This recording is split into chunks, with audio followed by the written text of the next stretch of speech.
мына адам баласының кайшылыктуу мүнөздөрү бар, болмаса жарамсыз мүнөздөрү бар, иә.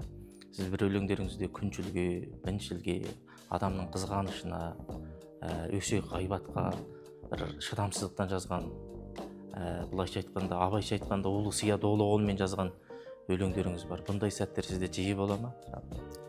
Енді бұл адамдардың артықшылығы мен кемшілігі сол адамдардың пенделік пен адамдықтың ортасында тұрады.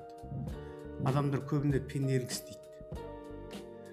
Жаңағы біреуді көре алмаудан, біреуді қызғанудан, болмаса менен озып кетті ау деген ойменен өзінде бар дүниені іздемейді, маңаймен салыстырады.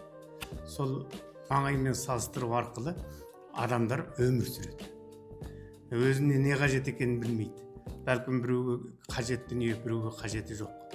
Бірақ біз соны түсінбейміз. Тек қана маңайымызбен салыстырып, анау көрші әйел қызыл көйлек кисе, өзіңнің әйелің тілімен ауырып қалады деген секілді өлеңдерім бар.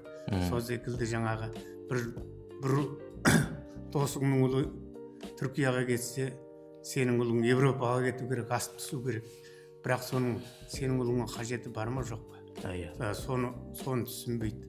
Сол үшін біздің пенделіктегі адамдардың кемшіліктері сол айналамен салыстыру, соның қызғаныш, көре алмау, бір-біріне жаңағындай пенделікпен қарау.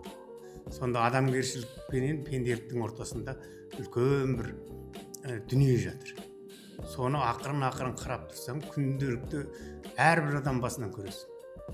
Соны қорытындылап жасасың.